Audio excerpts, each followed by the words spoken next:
ಎರಡು ಅರಸಗಳ ಗ್ರಂಥ. ಎಲೀಷನು ತಿರುಗಿ ಗಿಲ್ಗಾಲಿಗೆ ಹೋದನು. ಆಗ ದೇಶದಲ್ಲಿ ಬರವಿದ್ದಿತು. ಪ್ರವಾದಿ ಮಂಡಳಿಯವರು ತನ್ನ ಮುಂದೆ ಕೂಡಿ ಬರಲು ಅವನು ತನ್ನ ಸೇವಕನಿಗೆ ದೊಡ್ಡ ಹಂಡೆಯನ್ನು ತೆಗೆದುಕೊಂಡು ಇವರಿಗೋಸ್ಕರ ಅಡುಗೆ ಮಾಡು ಎಂದು ಆಜ್ಞಾಪಿಸಿದನು. ಒಬ್ಬನು ಯಾವುದಾದರೊಂದು ಪಲ್ಯ ಸಿಕ್ಕಿತೆಂದು ಕಾಡಿಗೆ ಹೋಗಿ ಅಲ್ಲಿ ಒಂದು ಕಾಡುಬಳ್ಳಿಯನ್ನು ಕಂಡು ಉಡಿ ತುಂಬ ಅದರ ಕಾಯಿಗಳನ್ನು ಕಿತ್ತುಕೊಂಡು ಬಂದು ತುಂಡು ತುಂಡು ಮಾಡಿ ಆ ಪಾತ್ರೆಯೊಳಗೆ ಹಾಕಿದನು.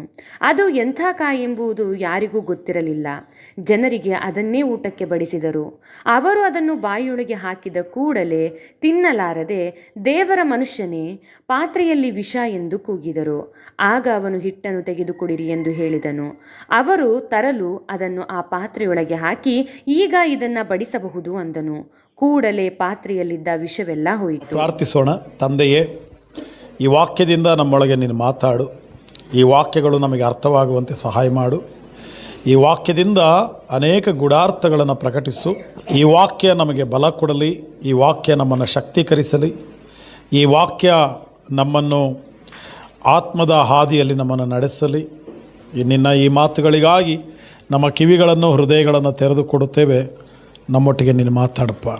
ಮಹಿಮೆ ನಿಮಗೆ, ಘನತೆ ನಿಮಗೆ, ಯೇಸು ನಾಮದಲ್ಲಿ ತಂದೆಯೇ, ಆಮೇನ್ ಆಮೇನ್. ಹಲ್ಲೆಲೂಯಾ. ಬೈಬಲಲ್ಲಿ ನಾವು ಕೆಲವು ಭಕ್ತರ ಹೆಸರನ್ನ ಪದೇ ಪದೇ ಕೇಳ್ತೀವಿ. ಅಂದರೆ ಅಬ್ರಹಾಮು, ಮೋಶೆ, ಆಮೇಲೆ ಇಸಾಕ್, ಪೇತ್ರ, ಪೌಲ, ಏಲಿಯಾ, ಎಲೀಷಾ, ಅಲ್ಲ, ಈ ಥರ ಭಾಳಷ್ಟು ಜನ ಭಕ್ತರ ಹೆಸರು ಪದೇ ಪದೇ ಕೇಳ್ತೀವಿ. ಯಾಕಂದರೆ ಅವರ ಜೀವನ ಚರಿತ್ರೆ ಬಹಳ ಅದ್ಭುತವಾದದ್ದು. ಅದೇ ಪ್ರಕಾರ ಏಲಿಯ, ಎಲೀಷನ ಬಗ್ಗೆ ಕೂಡ ನಾವು ಭಾಳ ಸರಿ ಕೇಳಿದ್ದೀವಿ. ಏಲಿಯಾ, ಎಲೀಷಾ. ಏಲಿಯ ಗುರು, ಎಲೀಷಾ ಶಿಷ್ಯ. ಅವರಿಬ್ಬರು ಗುರು ಶಿಷ್ಯರು. ಏಲಿಯ 8 ಅದ್ಭುತ ಮಾಡ್ದ, ಎಲೀಷಾ 16 ಅದ್ಭುತ ಮಾಡ್ದ. ಏಲಿಯ ಅವನು ಒಂಟಿಯಾಗಿ ಹೋರಾಟ ಮಾಡ್ದ, ಎಲ್ಲವನ್ನು ಒಂಟಿಯಾಗಿ ಗೆದ್ದ. ಆದರೆ ಎಲೀಷಾ ಅವನು ಒಂಟಿಯಾಗಿ ಹೋರಾಡಲಿಲ್ಲ. ಅದರ ಬದಲಾಗಿ ಶಿಷ್ಯರನ್ನು ಬೆಳೆಸಿ ಅವನೊಂದು ಟೀಮ್ ಮಾಡ್ದ, ಒಂದು ಗುಂಪು, ಪ್ರವಾದಿ ಮಂಡಳಿ, ಒಂದು ಮಂಡಳಿಯನ್ನು ತಯಾರು ಮಾಡ್ದ. ಅವರಿಗೆ ಉಪದೇಶ ಮಾಡಿ ಅವ್ರನ್ನ ದೇವರ ವಾಕ್ಯದಲ್ಲಿ ಬೆಳೆಸ್ತಾ ಇದ್ದ. ಅವನಂತೆ ಅವರನ್ನು ತಯಾರು ಮಾಡ್ತಾ ಇದ್ದ. ಏಲಿಯ ಅಂಥವನಲ್ಲ. ಏಲಿಯ ಎಲ್ಲ ಹೋರಾಟವನ್ನು ಒಬ್ಬನೇ ಹೋರಾಟ ಮಾಡ್ದ. ಒಬ್ಬನೇ ಹೋಗಿ ರಾಜನ ಮುಂದೆ ಮಾತಾಡ್ತಾನೆ. ಆಮೇಲೆ ಅವನನ್ನು ಕೊಲ್ಲಕ್ಕೆ ಬಂದಾಗ 400-450 ಜನ ಅವನನ್ನು ಕೊಲ್ಲಕ್ಕೆ ಬಂದಾಗ ಒಬ್ಬನೇ ಓಡೋಗ್ತಾನೆ. ಎಲ್ಲದನ್ನು ಒಬ್ಬನೇ ಫೇಸ್ ಮಾಡ್ತಾನೆ. ಆ ಸಮಯದಲ್ಲಿ ಅವನಿನ್ನೇನು ನನ್ನ ಕೈಲಿ ಆಗಲ್ಲ, ಇನ್ನು ಬದುಕೋಕ್ಕಾಗಲ್ಲ, ನನ್ನ ಯಜಬೇಲಳು ನನ್ನನ್ನು ಕೊಲ್ಲಕ್ಕೆ ಬರ್ತಾ ಇದ್ದಾಳೆ ಅಂತೇಳಿ ಒಂಟಿಯಾಗಿ ಓಡಿ ಓಡಿ ಓಡಿ ಓಡಿ ಓಡಿ ಒಂದು ಜಾಲಿ ಮರದ ಕೆಳಗೆ ಕುತ್ಕೊಂಡು, ಅಯ್ಯ ನನಗೆ ಮರಣ ಕೊಡಪ್ಪ, ಆಯಿತು ನಂದು, ನನಗೆ ಸಾಕಾಯಿತು ಅಂತ ಅಂದ. ಆವಾಗ ದೇವದೂತ ಬಂದು ಆ ಥರ ಹೇಳಿ ಅವನು ಮಲಗಿಬಿಟ್ಟಾರೆ. ಆವಾಗ ಒಬ್ಬ ದೇವದೂತ ಬಂದು ಅವನ ಪಕ್ಕೆ ತಟ್ಟಿ ಎಬ್ಬಿಸಿ ಒಂದು ತಂಬಿಗೆ ನೀರು, ಸ್ವಲ್ಪ ರೊಟ್ಟಿ ಕೊಟ್ಟು, ಇದನ್ನು ತಿನ್ನಪ್ಪ, ಈ ರೊಟ್ಟಿ ತಿನ್ನು, ಈ ನೀರು ಕುಡಿ, ನೀನು ಬಹಳ ದೂರ ಪ್ರಯಾಣ ಮಾಡಬೇಕಾಗಿದೆ ಅಂತ ಹೇಳ್ದ. ಆವಾಗ ಆ ರೊಟ್ಟಿ ತಿಂದು ನೀರು ಕುಡಿದು 40 ದಿವಸ ಅವನು ಪ್ರಯಾಣ ಮಾಡಿದಾರೆ. ಎಲೀಷನ ಜೀವನ ಭಾಳ ವ್ಯತ್ಯಾಸ. ನಾನು ಹೇಳಿದ್ನಲ್ಲ, ಸ್ವಲ್ಪ ಜನರನ್ನು ಕೂಡಿಸ್ಕೊಂಡು ಅವ್ರಿಗೆ ವಾಕ್ಯ ಕಲಿಸಿ, ಬರ್ರಪ್ಪ ಇಲ್ಲೇ ಕಾಡಿಗೆ ಹೋಗಿ ಮರಗಳನ್ನ ಕತ್ತರಿಸ್ಕೊಂಡು ಬರೋಣ, ತೊಲೆಗಳನ್ನ ಕತ್ತರಿಸ್ಕೊಂಡು ಬರೋಣ, ನಾವು ಮನೆಯನ್ನು ಕಟ್ಕೊಳ್ಳೋಣ, ಆ ಮನೆಯಲ್ಲಿ ಕೂತ್ಕೊಂಡು ದೇವರ ವಾಕ್ಯ ಧ್ಯಾನ ಮಾಡೋಣ, ನಮಗೆ ನೆರಳು ಬೇಕಲ್ಲ, ಬರ್ರಿ ಎಲ್ಲರೂ ಅಂತೇಳಿ ಒಟ್ಟಿಗೆ ಹೋಗಿ ಆ ಕಾಡಿನಲ್ಲಿರುವಂಥ ತೊಲೆಗಳನ್ನು ಕತ್ತರಿಸ್ಕೊಂಡು ಬಂದು ಒಂದು ಮನೆಯನ್ನು ಕಟ್ಟಿ ಆ ಮನೆಯಲ್ಲಿ ಕೂತ್ಕೊಂಡು ದೇವರ ವಾಕ್ಯ ಧ್ಯಾನ ಮಾಡ್ತಿದ್ರು. ಅನ್ಯೋನ್ಯತೆಯಲ್ಲಿ ಕಳೀತಾ ಇದ್ದರು, ಒಬ್ಬರಿಗೊಬ್ಬರು ಪ್ರಾರ್ಥನೆ ಮಾಡ್ತಾಯಿದ್ರು, ಈ ಥರ ಜೀವಿಸ್ತಾ ಇದ್ರು. ಇದು ಎಲೀಷನ ಸ್ಟೋರಿ ರೀ. ಎಲೀಷ ಹಿಂಗಿದ್ದ, ಏಲಿಯ ಹಂಗಿದ್ದ. ನಾನು ಯಾಕಿದನ್ನೆಲ್ಲ ಹೇಳ್ತಾ ಇದ್ದೀನಿ ಅಂದರೆ, ಇವಾಗ ನಾವು ಎಲೀಷನ ಸ್ಟೋರಿ ಕೇಳಕ್ಕೆ ಹೋಗ್ತಾ ಇದ್ವಿ. ಏಲಿಯ 8 ಅದ್ಭುತ ಮಾಡ್ದ, ಎಲೀಷ 16 ಅದ್ಭುತ ಮಾಡ್ದ. ಗುರು ಶಿಷ್ಯರಿಬ್ಬರು ಸೇರಿ 24 ಅದ್ಭುತಗಳು ಮಾಡಿದರು. ಈ 24 ಅದ್ಭುತಗಳು ಹೆಂಗಿತ್ತಪ್ಪ ಅಂದರೆ, ದೇವರ ಸೃಷ್ಟಿಯನ್ನು ಸವಾಲು ಮಾಡುವಂಥ ಅದ್ಭುತಗಳು, ದೇವರ ಸೃಷ್ಟಿಯನ್ನು ಸವಾಲು ಮಾಡುವ ಅದ್ಭುತಗಳು. ನಾನು ಹೇಳೋ ತನಕ ಮಳೆ ಆಗಲಿ ಮಂಜಾಗಲಿ ಬೀಳಬಾರ್ದು ಅಂದ. ಅವನು ಹೇಳತ್ತ 3 ವರ್ಷ 6 ತಿಂಗಳಾದ್ಮೇಲೆ ಹೇಳ್ದ, ಇವಾಗ ಮಳೆ ಬೀಳಲಿ ಅಂದಾರೆ. 3 ಸಾರಿ ಪ್ರಾರ್ಥನೆ ಮಾಡ್ದ, ಹೊರಗಡೆ ಬಂದು 3 ಸಾರಿ ಮೋಡ ನೋಡ್ದ. 3ನೇ ಸಾರಿ ಪ್ರಾರ್ಥನೆ ಮಾಡಿ ಹೊರಗಡೆ ಬಂದು ಮೋಡ ನೋಡುವಾಗ 3 ವರ್ಷ 6 ತಿಂಗಳು ಆದ ನಂತರ ಆವಾಗ ಮಳೆ ಬಂತು. ಅವನು ಹೇಳೋ ತನಕ ಮಳೆ ಬರಲಿಲ್ಲ. ದೇವ್ರ ಹತ್ರ ಅವನು ಕೇಳೋ ತನಕ ಮಳೆ ಬರಲಿಲ್ಲ ರೀ. ರಾಜನ ಮುಂದೆ ಹೋಗಿ ನಿಂತ್ಕೊಂಡು ಹೇಳ್ದ, ನಾನು ಹೇಳೋ ತನಕ ನಿನ್ನ ದೇಶದಲ್ಲಿ ಮಳೆ ಆಗಲಿ ಮಂಜಾಗಲಿ ಬೀಳಲ್ಲ ಅಂದ. ಅಂದರೆ ನಾನು ಯಾಕಿದನ್ನು ಉದಾಹರಣೆ ಹೇಳ್ತಾ ಇದ್ದೀನಿ ಅಂದರೆ, ಈ ಥರದ 24 ಅದ್ಭುತಗಳು ಗುರು ಶಿಷ್ಯರು ಸೇರಿ ಮಾಡಿದ್ದು. ಅಂದರೆ ದೇವರು ಸೃಷ್ಟಿಸಿದ ಸೃಷ್ಟಿಗೆ ಸವಾಲು ಹಾಕುವಂಥ ಅದ್ಭುತಗಳು. ಜ್ವರ ಬಂತು, ಗುಣ ಆಯಿತು, ಶೀತ ಆಯಿತು, ಗುಣ ಆಯಿತು, ಈ ಥರದ ಅದ್ಭುತಗಳಲ್ಲ. ಕುಂಟ ನಡೆದಾಡ್ದ, ಕುರುಡನಿಗೆ ಕಣ್ಣು ಕಾಣುತ್ತೆ, ಈ ಥರ ಅಲ್ಲ ರೀ. ದೇವರ ಸೃಷ್ಟಿಯ ವಸ್ತುಗಳಿಗೆ ಅಂದರೆ ಸವಾಲು ಹಾಕುವಂಥ ಅದ್ಭುತಗಳು. ಉದಾಹರಣೆ ನಾನು ಹೇಳ್ತೀನಿ, ಕಾಡಿನಲ್ಲಿರುವಂಥ ಸಿಂಹಗಳಿಗೆ, ಕರಡುಗಳಿಗೆ ಆಜ್ಞೆ ಮಾಡೋದು. ನನ್ನನ್ನು ದೂಷಿಸ್ತಾ ಇದ್ದಾರೆ, ನನ್ನ ದೇವರಾಗಿರುವ ನಿನ್ನನ್ನು ದೂಷಿಸ್ತಾ ಇದ್ದಾರೆ. ದೇವರೇ, ಕಾಡಿನಲ್ಲಿರುವಂಥ ಸಿಂಹಗಳು, ಕಾಡಿನಲ್ಲಿರುವಂಥ ಕರಡಿಗಳು ಈ ಜನರ ಮೇಲೆ ಬೀಳಲಿ ಅಂತ ಆ ಪ್ರಾಣಿಗಳಿಗೆ ಆಜ್ಞೆ ಮಾಡ್ದ. ಆ ಪ್ರಾಣಿಗಳು ಬಿದ್ದುವು ಅವ್ರ ಮೇಲೆ. ಅಂದರೆ ದೇವರ ಸೃಷ್ಟಿಗೆ ಸವಾಲು ಹಾಕುವಂಥ ಅದ್ಭುತಗಳು, ಯಾರ ಕೈಯಲ್ಲಿ ಮಾಡೋಕ್ಕಾಗಲಾರದೇ ಇರುವಂಥ ಅದ್ಭುತಗಳು. Hallelujah, hallelujah. ಆ ಅನೇಕ ಅದ್ಭುತಗಳಲ್ಲಿ ಇವತ್ತು ನಾವು ಧ್ಯಾನ ಮಾಡುವಂಥ ಒಂದು ಚಿಕ್ಕ ಅದ್ಭುತ ರೀ. ಅವರ ದೃಷ್ಟಿಯಲ್ಲಿ ಚಿಕ್ಕ ಅದ್ಭುತ, ನಮ್ಮ ದೃಷ್ಟಿಯಲ್ಲಿ ಭಾಳ ದೊಡ್ಡ ಅದ್ಭುತ. ಹಲ್ಲೆಲೂಯಾ. ಅವರ ದೃಷ್ಟಿಯಲ್ಲಿ ಭಾಳ ಸಣ್ಣ ಅದ್ಭುತ ಇದು, ಒಂದು ಚಿಕ್ಕ ಕಾರ್ಯ ರೀ. ಏನಾಯಿತು ಅಂತಂದರೆ, ಅವತ್ತು ಬರಗಾಲ, ಯಾರಿಗೂ ಊಟ ಇಲ್ಲ, ಯಾರ ಮನೆಯಲ್ಲಿ ಕಾಳಿಲ್ಲ, ಯಾರ ಮನೆಯಲ್ಲಿ ಹಿಟ್ಟು ಎಣ್ಣೆ ಇಲ್ಲ ರೀ, ಭಯಂಕರ ಬರಗಾಲ. ಆವಾಗ ಎಲೀಷ ಹೇಳ್ತಾನೆ ಒಬ್ಬ ಶಿಷ್ಯನಿಗೆ, ಹೋಗಪ್ಪ ಇಲ್ಲೇ ಕಾಡಲ್ಲಿ ಹೋಗಿ, ಕಾಡಲ್ಲಿ ಅಂದರೆ ಅರಣ್ಯ, ದೊಡ್ಡ ಅರಣ್ಯ ಅಲ್ಲ, ಈ ಥರ ಬಯಲಾಗಿರುವಂಥ ಹೊಲಕ್ಕೆ ಹೋಗಿ ಅಥವಾ ಕಾಡಿಗೆ ಹೋಗಿ ಅಲ್ಲಿ ಸ್ವಲ್ಪ ಪಲ್ಯ ತೊಗೊಂಡು ಬಾ, ಸೊಪ್ಪೇನಾರು ತೊಗೊಂಡು ಬಾ, ಎಲ್ಲರೂ ಊಟ ಮಾಡೋಣ ಅಂತ ಹೇಳ್ದ ಎಲೀಷ. ಆವಾಗ ಇವರು ಹೋಗ್ಬಿಟ್ಟು ಅದರಲ್ಲಿ ಒಬ್ಬ ಶಿಷ್ಯ ಹೋಗಿ ಒಂದು ಯಾವುದೋ ಬಳ್ಳಿ ಅಂತ್ರಿ, ಆ ಸೊಪ್ಪಿನ ಬಳ್ಳಿ, ಅದನ್ನು ತೊಗೊಂಡು ಬಂದು ಉಡಿ ತುಂಬ ತೊಗೊಂಡು ಬಂದು ಅದನ್ನು ಕತ್ತರಿಸಿ ಹಾಂಡೆಯಲ್ಲಿ ಬೇಯಿಸ್ತಿದ್ದ. ಅದು ಯಾವ ಕಾಲ ಆಗಿತ್ತು ಅಂದರೆ ಬರಗಾಲ ಆಗಿತ್ತು. ಏನು ಕಾಲ ಅದು? ಏನು ಕಾಲ ಆಗಿತ್ತು ರೀ? ಅದು ಬರಗಾಲ ಆಗಿತ್ತು. ಬೈಬಲಲ್ಲಿ ಬರಗಾಲಕ್ಕೆ ಒಂದು ಮಾತು ಹೇಳುತ್ತೆ. ಆಮೋಸನ ಗ್ರಂಥ 8ನೇ ಅಧ್ಯಾಯ 11ನೇ ವಾಕ್ಯ. ಓದ್ರಪ್ಪ ಆ ವಾಕ್ಯನ, ಭಾಳ ಚೆನ್ನಾಗಿದೆ. ಕರ್ತನಾದ ಯೆಹೋವನು ಇಂತೆನ್ನುತ್ತಾನೆ, ನಾನು ದೇಶಕ್ಕೆ ಕ್ಷಾಮವನ್ನುಂಟು ಮಾಡುವ ದಿನಗಳು ಬರ್ತವೆ. ಅದು ಅನ್ನದ ಕ್ಷಾಮವಲ್ಲ, ಅದು ನೀರಿನ ಕ್ಷಾಮವಲ್ಲ, ಯೆಹೋವನ ವಾಕ್ಯಗಳ ಕ್ಷಾಮ ಬರುತ್ತೆ. ಆಮೇಲೆ ಸಮುದ್ರದಿಂದ ಸಮುದ್ರಕ್ಕೆ ಹೋಗ್ತಾರೆ ಜನ ವಾಕ್ಯಕ್ಕೋಸ್ಕರ. ಒಂದು ದಿಕ್ಕಿನಿಂದ ಇನ್ನೊಂದು ದಿಕ್ಕಕ್ಕೆ ವಾಕ್ಯಕ್ಕೋಸ್ಕರ ಪ್ರಯಾಣ ಮಾಡ್ತಾರೆ, ಬಳಲ್ತಾ ಹೋಗ್ತಾರೆ. ಯೆಹೋವನ ವಾಕ್ಯವನ್ನು ಹುಡುಕಿ ಹುಡುಕಿ ಹುಡುಕಿ ತಿರುಗ್ತಾರೆ, ಆದರೆ ಆ ವಾಕ್ಯ ಸಿಗಲ್ಲ. ಆದರೆ ಆ ವಾಕ್ಯ ಏನಾಗಲ್ಲ, ಸಿಗೋದಿಲ್ಲ. ಏನು ಹೇಳುತ್ತೆ ವಚನ ಅಂದರೆ, ಒಂದು ದಿವಸ ಬರುತ್ತೆ, ವಾಕ್ಯದ ಬರಗಾಲ ಬರುತ್ತೆ. ಆವತ್ತು ನಮಗೆ ನೀರು ಸಮೃದ್ಧಿ ಇರುತ್ತೆ ರೀ, ಊಟ ಸಮೃದ್ಧಿ ಇರುತ್ತೆ, ಒಳ್ಳೆ ಬಟ್ಟೆ ಹಾಕಿರ್ತೀವಿ, ಭಾಳ ಅನುಕೂಲವಾಗಿ ಬೆಳೆದಿರ್ತೀವಿ. ಆದರೆ ಎಲ್ಲ ಇರುತ್ತೆ ನಮ್ಮ ಹತ್ರ, ಆದರೆ ವಾಕ್ಯ ಇರಲ್ಲ. ಎಲ್ಲ ಸಿಗುತ್ತೆ ನಮಗೆ, ವಾಕ್ಯ ಸಿಗಲ್ಲ. ಇದೀರಾ? ಇವಾಗಾದರೂ ದೇವರಿಗೆ ಮಹಿಮೆ ಹೇಳ್ರಿ, ನಮ್ಮ ಕೈಯಲ್ಲಿ ವಾಕ್ಯ ಇದೆ, ನಮ್ಮ ಮನೆಯಲ್ಲಿ ವಾಕ್ಯ ಇದೆ, ನಮ್ಮ ಮುಂದೆ ವಾಕ್ಯ ಇದೆ. ವಾಕ್ಯ ಕಲಿಯುವಂಥ ಅವಕಾಶಗಳಿದೆ, ವಾಕ್ಯವನ್ನು ತಿಳ್ಕೊಳ್ತಿದ್ದೀವಿ, ಕೇಳ್ತಾ ಇದ್ದೀವಿ, ವಾಕ್ಯವನ್ನು ಆಹಾರದಂತೆ ಭುಜಿಸ್ತಾ ಇದ್ದೀವಿ. ಒಂದು ಸಮಯ ಬರುತ್ತೆ ಎಲ್ಲದೂ ಸಿಗುತ್ತೆ, ಆದರೆ ವಾಕ್ಯ ಸಿಗಲ್ಲ. ಅದಕ್ಕೆ ಊಟ ಇರುವಾಗಲೇ ಹೊಟ್ಟೆ ತುಂಬ ಊಟ ಮಾಡಬೇಕ್ರಿ. ನಾನು ಉದಾಹರಣೆಗೆ ನಿಮಗೆ ಹೇಳ, ಮಧ್ಯಾಹ್ನ ನಮಗೆ ಊಟ ಸಿಕ್ಕಲ್ಲ ಅನ್ನೋದಾದರೆ ಬೆಳಗ್ಗೆನೇ ಏನು ಮಾಡ್ತೀವಿ ನಾವು, ಮಧ್ಯಾಹ್ನದ ಸೇರಿಸಿ ಊಟ ಮಾಡ್ತೀವಿ, ರಾತ್ರಿ ಮತ್ತೆ ಊಟ ಮಾಡೋದಲ್ವಾ, ಹೊಟ್ಟೆ ತುಂಬ ಊಟ ಮಾಡ್ತೀವಿ ರೀ. ವಾಕ್ಯ ಸಿಗುವಾಗಲೇ ಹೊಟ್ಟೆ ತುಂಬ ಊಟ ಮಾಡು. ವಾಕ್ಯ ಇಲ್ಲದೆ ಇರುವಾಗ, ವಾಕ್ಯ ಸಿಗದೇ ಇರುವ ಕಾಲದಲ್ಲಿ ನೀನು ವಾಕ್ಯಕ್ಕಾಗಿ ದೇಶದಿಂದ ದೇಶಕ್ಕೆ ಪ್ರಯಾಣ ಮಾಡಿದರು, ವಾಕ್ಯ ಹೇಳೋರು ಸಿಗಲ್ಲ, ವಾಕ್ಯ ಕೇಳೋರು ಸಿಗಲ್ಲ, ನಿನ್ನ ಕೈಗೆ ವಾಕ್ಯವೇ ಸಿಗಲ್ಲ ರೀ. ಭಾಳಷ್ಟು ಸಾರಿ ಅಲಕ್ಷ್ಯ ಮಾಡ್ತೀವಿ ರೀ. ಈ ವಾರ ಹೋಗೋದೇನು ಹೇಳು ಸಭೆಗೆ, ಮತ್ತು ಇವತ್ತೊಂದು ದಿವಸ ಕುಟುಂಬ ಪ್ರಾರ್ಥನೆ ಮಾಡಲಿಲ್ಲದ್ರೆ ಏನು ಹೇಳು, ಇವತ್ತೊಂದು ದಿವಸ ವಾಕ್ಯ ಓದಲಿಲ್ಲದ್ರೆ ಏನು ಹೇಳು. ದೇವ್ರ ಮಕ್ಕಳೇ, ದೇವರ ವಾಕ್ಯವನ್ನು ಅಲಕ್ಷ್ಯ ಮಾಡಬೇಡ, ವಾಕ್ಯ ಮತ್ತೆ ನಿನಗೆ ಸಿಗಲ್ಲ. ಇದೀರಾ? ಅಂಥ ಸಮಯ ಒಂದು ದಿವಸ ಬರುತ್ತೆ.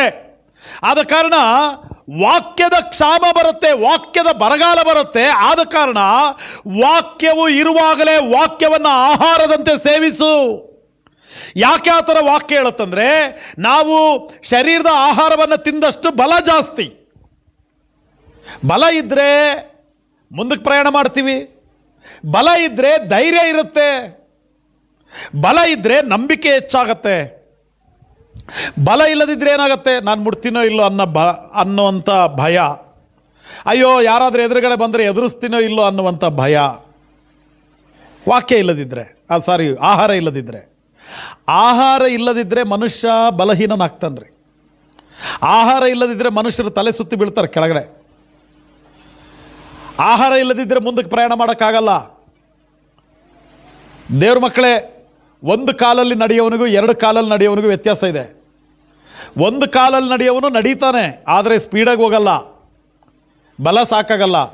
ಎರಡು ಕಾಲಿರೋವನು ಓಡ್ತಾನೆ ಬೇಕಾದರೆ. ತುಂಬ ಜನರ ಆತ್ಮಿಕವಾದ ಜೀವನ ಒಂಟಿ ಕಾಲಲ್ಲಿ ನಡೀತಾ ಇದೆ, ನಿಧಾನಗತಿಯಲ್ಲಿ ಹೋಗ್ತಾ ಇದೆ. ದೇವರ ಮಕ್ಕಳೇ, ದೇವರ ವಾಕ್ಯವನ್ನು ಭುಜಿಸುವವನು ಎರಡು ಕಾಲಲ್ಲಿ ಆತ್ಮಿಕವಾದ ಓಟವನ್ನು ಓಡ್ತಾನೆ.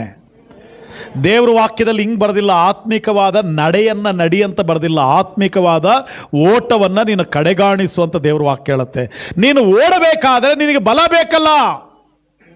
ನಿನ್ನ ಶರೀರಕ್ಕೆ ಆಹಾರ ಬಲ ಅನ್ನೋದಾದರೆ ನಿನ್ನ ಆತ್ಮಕ್ಕೆ ದೇವರ ವಾಕ್ಯವೇ ಬಲ. ವಾಕ್ಯ ಇರುವಾಗಲೇ ವಾಕ್ಯವನ್ನು ಭುಜಿಸು, ಅವಕಾಶ ಇರುವಾಗಲೇ ವಾಕ್ಯವನ್ನು ಧ್ಯಾನ ಮಾಡು. ಅವಕಾಶ ಇರುವಾಗ ಪ್ರತಿ ದಿವಸ ಮುಂಜಾನೆಯಲ್ಲಿ, ರಾತ್ರಿಯಲ್ಲಿ ಅವಕಾಶ ಇರುವಾಗೆಲ್ಲ ಬೈಬಲ್ನ ಓದಿ, ದೇವರ ವಾಕ್ಯವನ್ನು ಓದಿ ಧ್ಯಾನ ಮಾಡಿ ಅದನ್ನು ಭುಜಿಸು. ಎಷ್ಟು ದೇವರ ವಾಕ್ಯವನ್ನು ಭುಜಿಸ್ತೀಯಲ್ಲ, ಎಷ್ಟು ದೇವರ ವಾಕ್ಯವನ್ನು ಊಟ ಮಾಡ್ತೀಯಲ್ಲ, ಅಷ್ಟು ನೀನು ಬಲವಾಗಿ ನಿಂತ್ಕೊಳ್ತೀಯ. Hallelujah, hallelujah.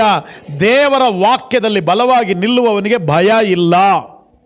ನಾನು ಹೇಳ್ತಿದ್ದೀನಿ, ಅವನಿಗೆ ಭಯ ಇಲ್ಲ. ಎಂಥ ಶೋಧನೆಗಳು ಎದುರಾಗಿ ಬಂದರೂ ಅದನ್ನು ಗೆಲ್ತಾನೆ. ಆದ ಕಾರಣ ಇಲ್ಲಿ ಏನಾಯಿತು? ವಾಕ್ಯದ ಕ್ಷಾಮ ಬರುತ್ತೆ ಅಂತ ದೇವ್ರ ವಾಕ್ಯ ಹೇಳುತ್ತೆ.